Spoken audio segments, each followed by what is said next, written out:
সুপ্রিয় দর্শক মণ্ডলী, এইমাত্র পাওয়া সর্বশেষ আপডেট বাংলা সংবাদে আপনাদের স্বাগতম। শুরুতে জানাবো সংবাদ শিরোনাম, পরে বিস্তারিত।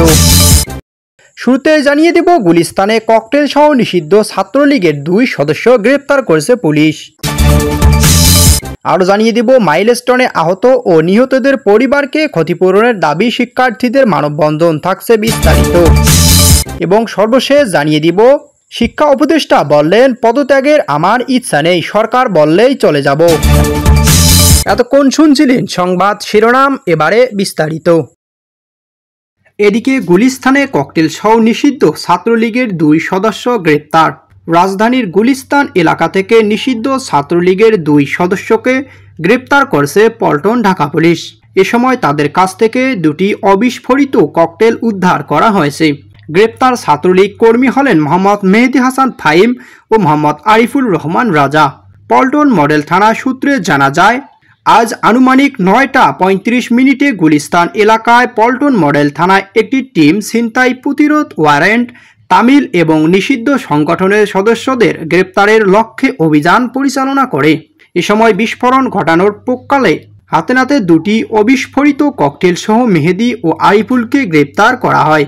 গ্রেপ্তারকৃতরা ছাত্রলীগের সিনিয়র নেতাদের নির্দেশে গুলিস্তান সহ ঢাকা বিভিন্ন স্থানে ককটেল নিক্ষেপের ঘটনায় জড়িত ছিল বলে প্রাথমিকভাবে স্বীকার করেছে। তাদের বিরুদ্ধে বিস্ফোরক আইনে 5 থেকে 6 ধারার পল্টন থানায় একটি নিয়মিত মামলা দায়ের করা হয়েছে। এদিকে মাইলস্টোনে আহত ও নিহতর পরিবারকে ক্ষতিপূরণের দাবিতে শিক্ষার্থীদের মানববন্ধন। মাইলস্টোন স্কুল অ্যান্ড কলেজে বিমান দুর্ঘটনায় আহত ও নিহত শিক্ষার্থীদের ক্ষতিপূরণ প্রদান সহ নানা দাবিতে মানববন্ধন সমাবেশ করেছে শিক্ষার্থীরা। বুধবার সকালে ঐতিহ্যবাহী রংপুর কারমাইকেল কলেজের শহীদ মিনার সড়কে এই মানববন্ধন অনুষ্ঠিত হয়। সমাজতান্ত্রিক ছাত্র ফ্রন্ট কলেজ শাখার সভাপতি মৌসুমী আক্তার মৌ এর সভাপতিত্বে কর্মসূচিতে বক্তব্য রাখেন সাধারণ শিক্ষা বেলায়েত। এ সময় বক্তারা বলেন, মাইলস্টোন প্রশিক্ষণ বিমান দুর্ঘটনায় আমরা শোকাহত ও আহত শিক্ষার্থীদের প্রতি সমবেদনা জ্ঞাপন করছি।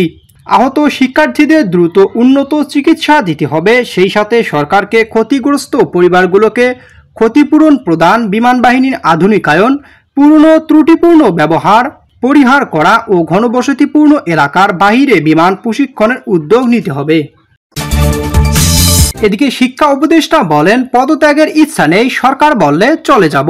ঢাকা উত্তরায় মাইলস্টোন স্কুল অ্যান্ড কলেজে বিমান বিধ্বস্তের ঘটনায় শিক্ষা মন্ত্রণালয়ের কার্যক্রমের কোনো গাফেলতি হয়নি দাবি করে শিক্ষা উপদেষ্টা CR আবরার বলেছেন, নিজ থেকে পদত্যাগের ইচ্ছা নেই তার, তবে সরকার প্রধান উপদেষ্টা যদি তাকে সরে যেতে বলেন তাহলে তিনি চলে যাবেন। সচিবালয়ে সাংবাদিকদের এক প্রশ্নের জবাবে তিনি এ কথা বলেন। এর আগে বিদ্যুৎ, জ্বালানি ও খনিজ সম্পদ উপদেষ্টা মোহাম্মদ ফাউজুল কবির খানের সঙ্গে বৈঠক করে তিনি বলেন, প্রসঙ্গত রাষ্ট্রীয় শোক দিবসে বিক্ষুব্ধ শিক্ষার্থীদের সচিবালয়ের সামনে বিক্ষোভ করে এবং ভেতরে প্রবেশ করে। তারা শিক্ষা উপদেষ্টা ও সচিবের পদত্যাগ দাবি করে। ইতিমধ্যেই শিক্ষা সচিবকে প্রত্যাহার করা হয়েছে। এ বিষয়ে উপদেষ্টার পদে থাকা যৌক্তিকতা নিয়ে প্রশ্ন করা হলে তিনি বলেন, সেটা সরকার বিবেচনা করবে। আমার উপর যে দায়িত্ব অর্পণ করা হয়েছে, আপনার দায়িত্ব থাকা উচিত কিনা এমন প্রশ্নে তিনি বলেন, আমার মনে হয় রায় আপনারা দিয়ে দিচ্ছেন, আমার এখনো দেওয়ার তেমন কোনো কিছুই নেই।